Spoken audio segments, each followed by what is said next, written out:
A Gálatas capítulo 6.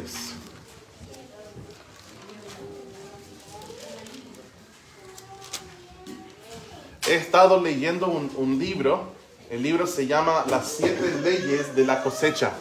Las 7 leyes de la cosecha, y muestra en la palabra de Dios acerca de, todo lo que nosotros podemos aprender de la cosecha en la naturaleza y también en la palabra del Señor. Entonces, para que sepan, este mensaje es basado bastante en lo que estoy aprendiendo del libro, para que no escuchen el mensaje y digan, wow, el pastor es un genio, y después un día lean el libro y dicen, el pastor no es un genio, el pastor es un copión.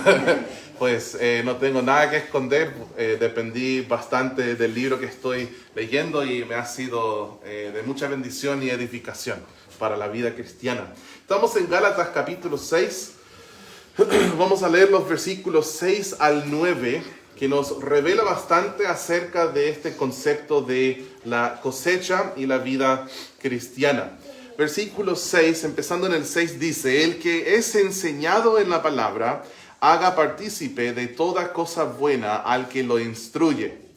No os engañéis, Dios no puede ser burlado, pues todo lo que el hombre sembrare, eso también segará. Porque el que siembra para su carne, de la carne segará corrupción, mas el que siembra para el Espíritu, del Espíritu segará vida eterna. No nos cansemos pues de hacer bien, porque a su tiempo segaremos si no desmayamos.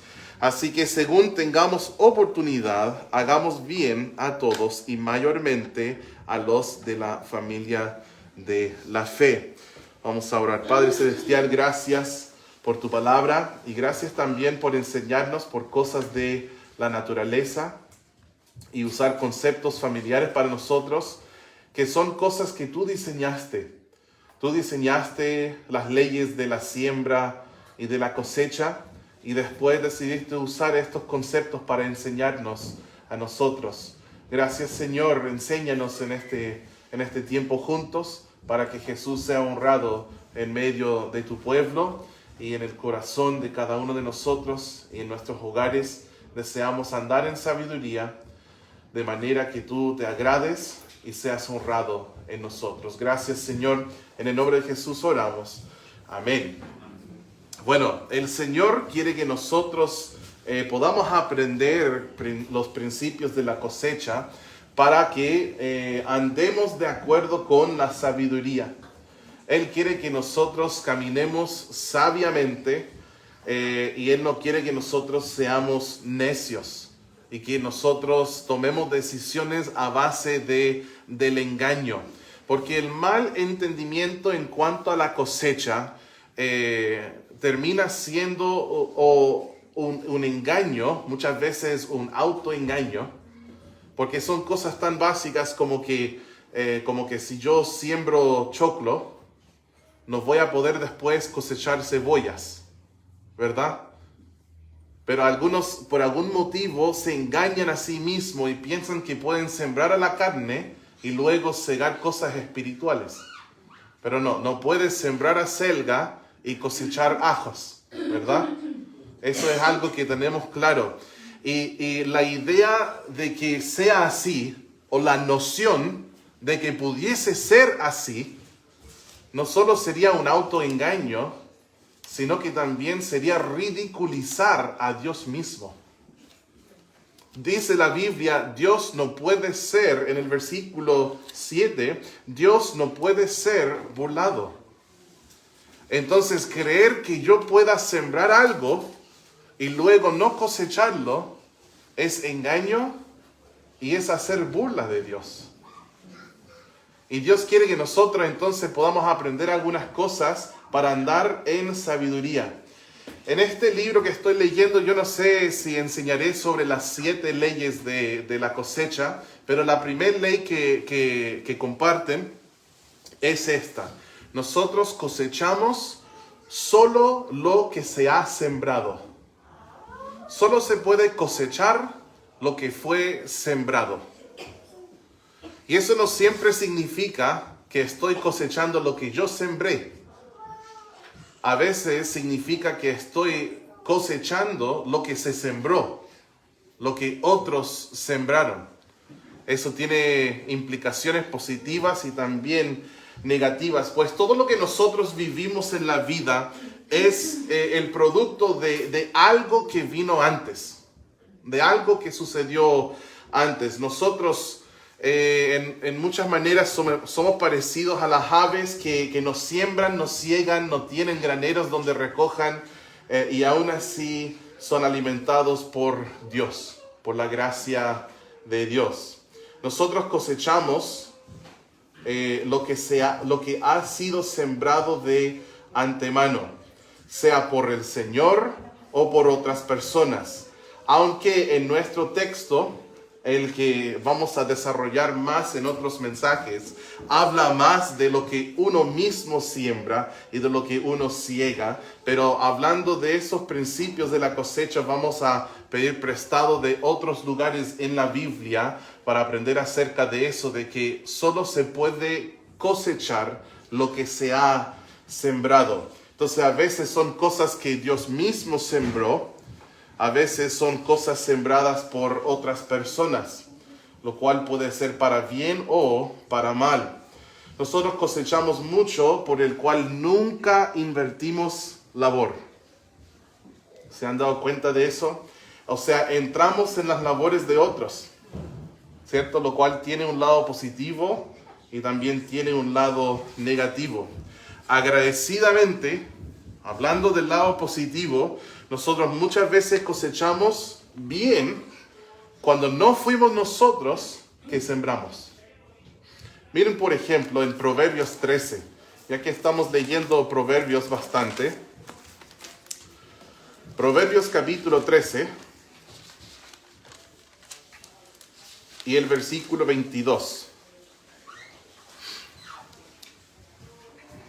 Dice en Proverbios 13, 22, el bueno dejará herederos a los hijos de sus hijos, pero la riqueza del pecador está guardada para el justo. Ese versículo habla de dejar herencia, ¿cierto? De amontonar riquezas y dejar estas riquezas a tus hijos. Pero va más allá de eso y va también a la siguiente generación. Y dice que deja herencia hasta sus nietos.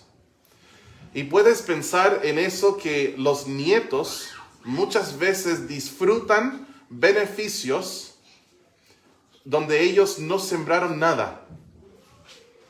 Y muchas veces sus papás tampoco sembraron para muchos de los beneficios que uno disfruta, el privilegio que a veces uno disfruta. Un pequeño ejemplo de esto en nuestra región podría ser en el sector de 6 Lagunas. Un día llegó una familia Pantanalli, ¿cierto? Y la familia llegó y poblaron, y ellos eran básicamente dueños de todos 6 Lagunas. Y hoy en día sus descendientes casi todos son dueños de algún pedazo de tierra allá en 6 Lagunas. Y uno no, ¿cierto? Pero los dos hemos hecho lo mismo para merecerlo. Pero ellos lo tienen por herencia. Entonces podemos ver que solo se puede cosechar lo que en algún momento se sembró. Mis antepasados no poblaron 6 Lagunas, pero los suyos sí, ¿cierto? Entonces ellos han cosechado de esto. En Deuteronomio sucede algo interesante. Vayamos a Deuteronomio capítulo 6. Conocemos la historia de Israel, ¿verdad? Que Israel eran descendientes de Abraham, luego Isaac, entonces Jacob, y el nombre de Jacob fue cambiado. ¿Y cuál fue el nuevo nombre de Jacob? Israel, ¿cierto? Y sus hijos constituyen las diferentes tribus de Israel. Esta familia, cuando uno de los hijos de Jacob es llevado del pozo hasta el palacio, ¿cierto? El José, llegan a estar en Egipto. Toda la familia llega a Egipto. Dios salva a la nación por medio de toda la aflicción que sufrió José. Y entonces están en Egipto, las cosas están yendo bien, hasta que hay un faraón que no conoce a José, no conoce a nada de lo que sucedió y termina esclavizando al pueblo de Israel. Ellos están en cumplimiento de una profecía que Dios dio a Abraham. Están en Israel están en Egipto por 400 años. Luego de esto tenemos la historia del gran líder Moisés, ¿cierto? Que Dios los saca de Egipto, dan vueltas por 40 años en el desierto. Después de cruzar el Mar Rojo, ¿cierto? Llegan y dan vueltas por 40 años en el desierto. Y cuando ellos entran a la tierra prometida, entraron a casas y campos ya listos. Nos dice esto en Deuteronomio capítulo 6, versículo 10. Deuteronomio 6, 10 dice: cuando Jehová tu Dios te haya introducido en la tierra que juró a tus padres Abraham, Isaac y Jacob que te daría, en ciudades grandes y buenas, fíjate, que tú no edificaste, y casas llenas de todo bien que tú no llenaste, y cisternas cavadas que tú no cavaste, viñas y olivares que no plantaste. Y luego que comas y te sacies, cuídate de no olvidarte de Jehová que te sacó de la tierra de Egipto, de casa de servidumbre. Se dan cuenta como nosotros muchas veces cosechamos bien cuando no fuimos nosotros que sembramos. Esto también lo podemos ver en el mundo espiritual, en lo que es la obra de Dios. Vayan a Juan, por favor, capítulo 4. Juan 4,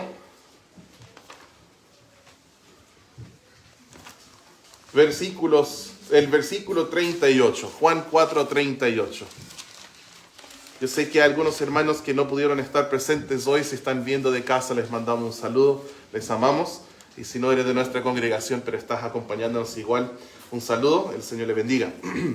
Juan capítulo 4, versículo 38 dice: yo os he enviado a cegar lo que vosotros no labrasteis. Otros labraron y vosotros habéis entrado en sus labores. Esto es lo que Jesús dice aquí en todo el contexto de la cosecha de lo que es el evangelismo mundial. En el versículo 35 él dice: ¿no decís vosotros aún faltan 4 meses para que llegue la siega? He aquí os digo, alzad vuestros ojos y mirad los campos, porque ya están blancos para la siega. En el trabajo de evangelismo personal ya están listos los campos. No tenemos que decir, a ver si Puerto Aysén está listo para el evangelio. No, hermanos, ya están blancos los campos. Es tiempo de avanzar, es tiempo de hacer esto. No solo ahí, pero en muchos lugares. Dice que el que siega recibe salario y recoge fruto para vida eterna. Y para que el que siembra goce juntamente con el que ciega. Porque en esto es verdadero el dicho: uno es el que siembra y otro es el que ciega. Y nos dice el Señor Jesús que nos ha enviado a cegar lo que nosotros no hemos labrado. Otros han labrado, pero nosotros hemos entrado en sus labores. Un ejemplo de esto: cuando nosotros recién llegamos a Chile, me llamó un pastor de Iquique, David Reinhardt, y me dijo: nosotros vamos a hacer una campaña médica con una fundación de Estados Unidos. Vienen docenas de doctores y lo que faltan son traductores. Tenemos muchos ganadores de almas, tenemos muchos profesionales de salud, pero lo que faltan son traductores. Entonces, si usted puede venir y traducir. Recién había llegado a Chile y dudé si ya debíamos salir de Coyhaique, si recién llegamos. Pero nosotros tomamos la decisión de ir. Fui hasta Puerto Montt y ahí subimos a un buque un buque naval de la Armada, y ellos nos llevaron a 3 islas. Nos dejaron en la isla Butachauques, que queda muy cerca de Achao, y de ahí nosotros salimos en lancha hasta Lancha. En lancha, alguno de ustedes les voy a lanzar, ¿ya? Salimos en lancha para llegar hasta la isla Mechuque, y después la isla Tak. Y estuvimos ahí por varios días haciendo la campaña, el operativo médico y también predicando el evangelio y todo eso. Me tocó traducir a un dentista. Entonces, él tenía las cosas en la boca de la gente, era un dentista cirujano. Y decía a la gente, ¿de dónde es usted? Y no podían ni hablar. Y él decía, si usted pudiera hoy día, está 100% seguro que iría al cielo. Y yo ahí traduciendo, y el dentista era bastante evangelístico, eso fue muy lindo, un hermano en Cristo, yo creo que de 60 años, 65 años. Y estaba atendiendo a un caballero y él le predicó el evangelio y yo traducía y este señor entendió y el Señor dijo, yo quiero orar y quiero pedir que Cristo sea mi Salvador. Y el hombre sin duda habrá tenido, estoy adivinando, 70 años o más, la persona que escuchó el evangelio. Eso fue en la isla Tak, si no me equivoco, entre las 3 islas, creo que fue en la isla Tak. Y ahí él le preguntó, el dentista dijo, ¿y usted ha escuchado este mensaje en algún momento? Y él dijo, cuando yo era niño, vinieron 2 señoras vestidas de blanco, de los centros bíblicos, y me hablaron de Jesús. Y yo siempre quise saber más acerca de Jesús, pero vinieron solo esta vez. Y pasaron no sé cuántos años, 50, 60, 70, cuántos años pasaron para que un día nosotros llegáramos y el fruto, hermanos, era como acercarte a un cerezo y ves que la cereza está pero roja y brillante y como que si le miras mal y le haces así, cae del árbol. O sea, la fruta estaba madura. Nosotros llegamos y ¡pum!, el hombre fue salvo. Pero ¿saben qué? Entramos en las labores de otra persona. Otro cristiano un día llegó y le habló de Cristo a esta persona. La primera persona que bauticé en la Patagonia fue hermano Luis Bascuñán. Y ¿sabes qué? Luis ya había tenido un amigo que le habló mucho del Señor y le enseñó mucho. Y cuando yo llegué era simplemente llegar y continuar el trabajo. Nosotros entramos en la labor de otra persona. Hay un decir que me gusta, que es, nos paramos sobre los hombros de otros hombres. Nunca olvides esto. Nadie está hecho por uno mismo. Siempre nos paramos sobre los hombros de otro hombre. Y debemos de tener gratitud por eso. ¿Se acuerdan de la advertencia en Deuteronomio? Del peligro de llegar a un lugar y tener todo listo y decir, wow, ya hay una viña, así que, qué rico. Y después estar saciado y olvidarse del Señor. Olvidar la fuente de las bendiciones que tú disfrutas. Lo he visto de muchas maneras. Lo que es ser ingrato. No seamos ingratos. El opuesto de la gratitud es ser ingrato. No seamos ingratos. Ese es un pecado, el ser ingrato. ¿Se acuerdan cuando 10 leprosos fueron sanados? ¿Qué pasó con los 9? Los 9 no adoraron a Dios y no dieron gracias, pero uno sí estaba agradecido. Yo quisiera que aquí sea el opuesto en nuestra iglesia. Si alguien tiene que no tener gratitud, que sea el 1 y que el 90% seamos agradecidos con el Señor. Que seamos agradecidos. Debemos tener gratitud con nuestros padres. Debemos de tener gratitud con los líderes espirituales quienes se han invertido en nosotros. Nosotros no debemos ser tan cortos de memoria. Debemos de tener gratitud. No olvidar la obra de los que nos precedieron. Se dice eso, ¿no? Precedieron. Precedieron. Proceder es venir de. Preceder es venir antes. No debemos olvidar, el pastor está mal hoy, hermanos. Y también debemos seguir en las pisadas de los fieles. Hay que cuidar mucho. Este concepto de que solo se cosecha lo que se ha sembrado es positivo muchas veces. Nosotros disfrutamos muchas bendiciones que nosotros no sembramos. Los cristianos de segunda generación a veces son los más ingratos en todo el mundo, porque nunca anduvieron en el mundo como mamá y papá. Nacieron en la cuna de una iglesia, por decirlo de una manera. Y hermanos, es importante que nosotros inculquemos en ellos cosas importantes de la palabra de Dios. Y nunca olvidar eso. Si tú eres aquí, tú estás aquí, tus padres son salvos, no olvides que Dios no tiene nietos. ¿Ya? Dios no tiene nietos, Dios solo tiene hijos. Entonces, no importa si eres hijo de pastor, o si eres hijo de un diácono, o si eres hijo de un misionero, tú no eres salvo por quienes son tus padres. Si quieres tener salvación, tienes que nacer de nuevo. Todos nosotros tenemos que nacer de nuevo. Nacer de nuevo, este es uno de los mensajes más frecuentes que doy. Casi todos los días me siento y por horas con individuos hablo de eso, de nacer de nuevo. George Whitefield, un predicador de hace cientos de años, creo que los 1700 si no me equivoco, George Whitefield siempre predicaba sobre el nacer de nuevo. Y alguien un día le preguntó, George, ¿por qué siempre usted está predicando? ¿Os es necesario nacer de nuevo? Y Whitefield respondió, porque hay que nacer de nuevo.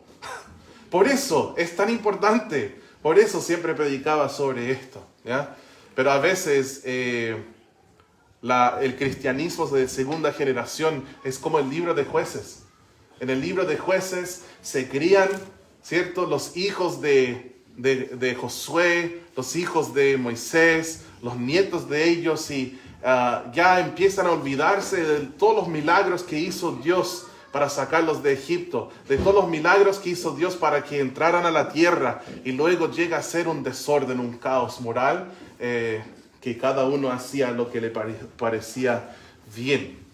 Así que seamos agradecidos con el bien que nosotros hemos cosechado sin haber sembrado.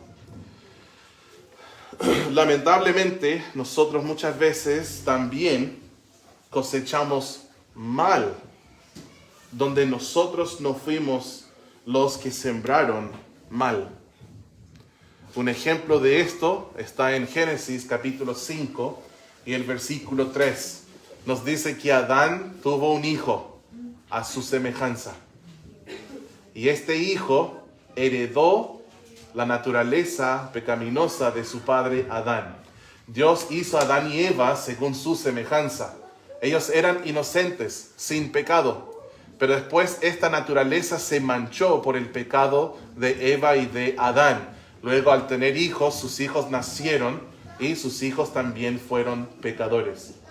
Entonces, a veces uno cosecha del mal de otro, las consecuencias de malas decisiones de otros. Toda la raza humana hemos cosechado malas consecuencias por la decisión de Adán y Eva. Miren en Romanos 5:12, habla de eso. Romanos capítulo 5 y el versículo 12. Dice, por tanto, como el pecado entró en el mundo por un hombre, y por el pecado la muerte, así la muerte pasó a todos los hombres, por cuanto todos pecaron. ¿Qué es lo que pasó a todos los hombres? Dice, la muerte pasó a todos los hombres, y la muerte es la consecuencia del pecado. Y nosotros heredamos esa consecuencia. Todos nacemos muertos espiritualmente y condenados a morir físicamente. ¿Cuándo empieza a morir uno? Cuando nace. Ya está muriendo. O sea, tenemos una cita, nuestro destino es la muerte. Vamos a morir. Los únicos que escaparemos somos aquellos que escuchamos la trompeta y somos hijos de Dios y seremos arrebatados. En ese momento iremos vivos con Él. Bueno, nosotros cosechamos mal que muchas veces nos sembramos. Por ejemplo, considera un profesor que enseña todo lo correcto. Enseña su material como debe ser, enseña valores buenos, tiene una vida moral, es un buen profesor. Sin embargo, tiene alumnos desordenados, que no obedecen, no le hacen caso, le faltan respeto, no hacen sus tareas, todas estas cosas. Ahora, el profesor lo que está cosechando de su clase es porque él sembró mal. No. Pero si alguien sembró mal. Escuché un decir que decía, yo tengo un podcast que escucho sobre la familia y esta semana estaban hablando acerca de la importancia de criar nuestros hijos para el Señor y dijeron esto, que no hay hijos malos, solo hay padres malos. Y lo pensé mucho, dije, ¿será verdad eso? Yo creo que siempre cada uno es responsable por sus propias decisiones y puede haber un padre muy bueno que tenga un hijo que toma malas decisiones. Pero hablando en términos generales, si nosotros aplicamos las enseñanzas de la Biblia de crianza de hijos, nuestros hijos van a terminar bien, buenos, rectos, temerosos de Dios. Hablando en términos generales. Siempre hay excepciones a las reglas porque cada uno es individuo y cada uno es responsable por sus propias decisiones. Pero por lo general, cuando yo veo a un niño muy desordenado, en mi mente pienso que veo a un hijo que tuvo la ausencia de una vara, que no hubo corrección en la casa. Y si es que hubo corrección, no fue corrección, sino que fue abuso, fue violencia y no disciplina y corrección, que hay una gran diferencia. ¿Ya? La disciplina no es venganza, no es que te voy a sacar la mugre, ahí tú vas a aprender quién manda aquí. No, esa no es la disciplina. La disciplina es, cometiste un error y necesitas aprender que hay consecuencias de los malos actos, entonces te voy a corregir con la vara y con la instrucción. ¿Ya? Es muy importante que van estos dos siempre juntos. No solo la disciplina, sino también la instrucción. Porque de nada sirve al niño uno sin el otro. Muchos padres siempre quieren instruir. Enseñar cuando el niño no le hace caso. Pero no disciplinan. Y eso es un desequilibrio. El otro es que siempre disciplinan. Disciplina sin jamás explicar las cosas. ¿Ya? Después entra también la parte que es muy importante, que es el amor. Nosotros tenemos que amar y tenemos que disciplinar con instrucción. Porque la disciplina sin el amor va a ser hueca. Pero el amor sin la disciplina es una contradicción. Porque la Biblia dice, el que detiene la vara aborrece a su hijo. Entonces uno no puede amar a su hijo sin disciplinarlo. Me aparté un poquito del tema. ¿Cuál es el tema? La cita del hombre no decía que no hay hijos malos, solo padres malos. La cita que él dijo, no hay hijos delincuentes, solo hay padres delincuentes. Esa fue la cita exacta. La cambié un poquito. Pero es muy importante que nosotros sembremos bien en nuestros hijos, ¿ya? Pero igual entender algo, que a veces un niño que está luchando y tú tienes influencia en su vida, a veces comprender, aunque este niño es responsable por sus propias decisiones y acciones, a veces es bueno tener un poco de compasión, de empatía. Siempre tengo miedo de decir empatía porque no quiero decir apatía. Empatía, de tener empatía y pensar qué es lo que está cosechando este niño que quizás no sembró. ¿Ya? Y tratar de tener compasión con las personas. Miren en Proverbios 29, versículo 2. También queremos tener cuidado de no juzgar a los padres que quizás tienen un hijo que se apartó de lo que les enseñó los papás. Tampoco se trata de eso, de decir, tú eres un mal papá, cuando al contrario, trató de hacer las cosas como la palabra de Dios dice, o está tratando de hacer las cosas que la palabra dice, o se convirtió a Cristo luego en la vida, después de muchos años quizás de mala enseñanza y está esforzándose ahora. Tratar de tener compasión y empatía con la situación de otros. Proverbios 29, versículo 2 dice, cuando los justos dominan, el pueblo se alegra, mas cuando domina el impío, el pueblo gime. ¿Ven cómo es que los ciudadanos de una nación a veces cosechan el mal de sus autoridades? ¿Ya? Cuando los justos reinan, el pueblo está feliz. Cuando los impíos reinan, el pueblo gime, sufre. Cuando las autoridades de una nación siembran necedad, los ciudadanos sufrimos una mala cosecha. Solo se puede cosechar lo que se ha sembrado. Como nación, nosotros estamos en grandes problemas. Chile. La deuda a nivel individual, pero también institucional, se ha elevado de sobremanera. Las cosas están fuera de control por la avaricia y por el amor al dinero. La convivencia, el adulterio y la pornografía han llegado a ser el pan diario. Y no solo en los jóvenes, sino también en los adultos. Dios, la Biblia dice, juzgará a los adúlteros y a los fornicarios. Hermanos, vivimos en una nación de adúlteros y fornicarios. Hebreos 13:5 habla de eso. No solo se está enseñando ideologías dañinas que son contrarias a la ley de Dios, sino que somos castigados los que rechazamos aquellas ideologías por creencia en la Biblia.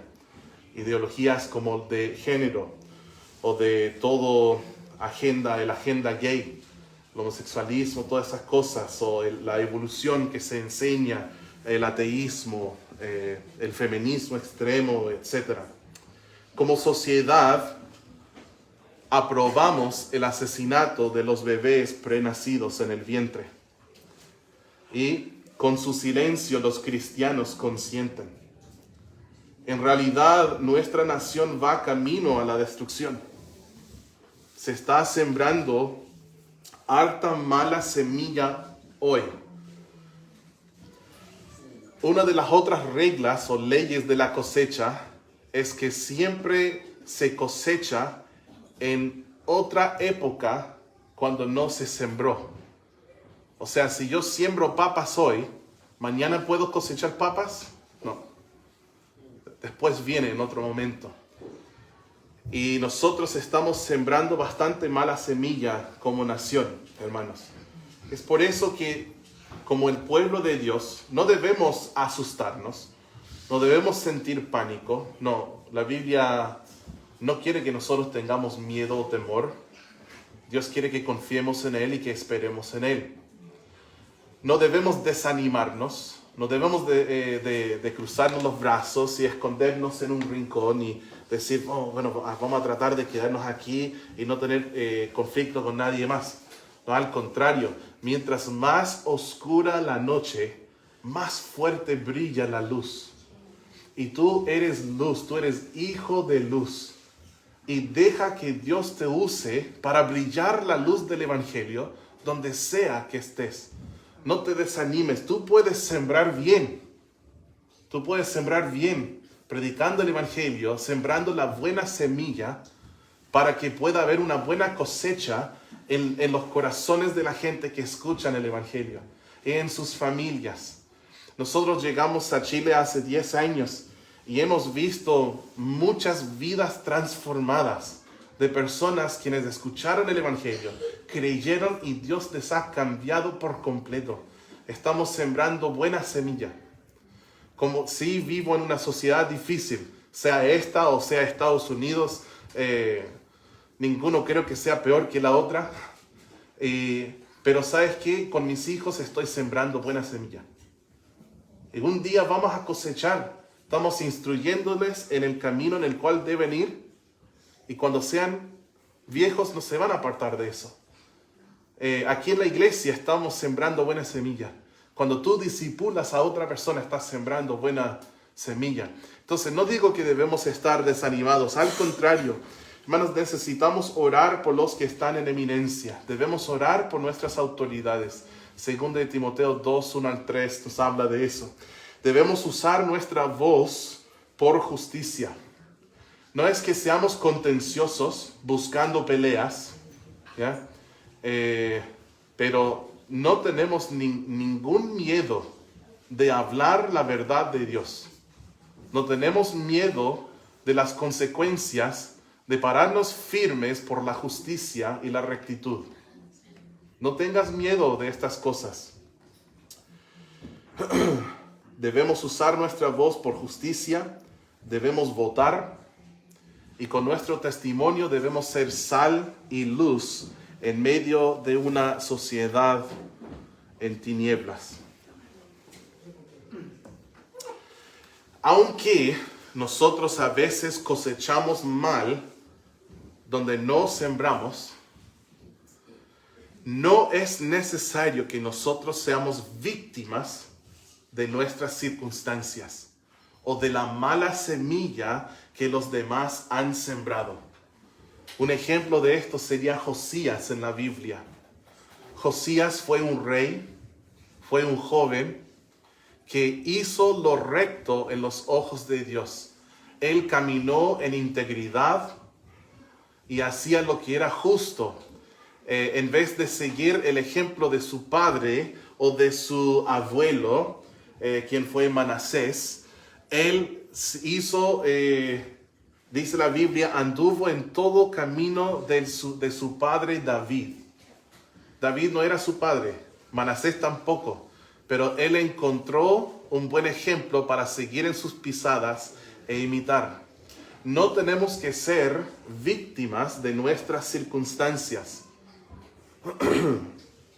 La historia de Josías se encuentra en 2 de Reyes 22 y 23 y también en 2 de Crónicas 34 y 35. Su padre fue muy malo y él fue el nieto de Manasés, posiblemente el peor rey que Judá había tenido hasta aquel momento. Pero la Biblia dice de Josías esto: e hizo lo recto ante los ojos de Jehová y anduvo en todo el camino de David su padre, sin apartarse a derecha ni a izquierda. En 2 de Reyes 22, 2. Ya vamos terminando, hermanos. Tenemos que darnos cuenta que nuestras acciones tienen consecuencias de largo alcance, para bien y para mal. Hay una historia en la Biblia, por tiempo no voy a entrar en los detalles, pero se llama Acán. Y Acán después perece con toda su familia. En Josué 22, el versículo 20, se encuentran estas palabras: y aquel hombre no pereció solo en su iniquidad. Él hizo iniquidad, pero después sufrió él con todos sus hijos, todos sus siervos, todos sufrieron con él. Ningún hombre es una isla. Nosotros, todo lo que hacemos afecta a nuestros hijos, afecta a nuestro cónyuge, afecta a nuestros parientes, afecta a nuestros colegas, nuestros amigos, nuestros vecinos, nuestra iglesia. Todo lo que hacemos afecta a todos.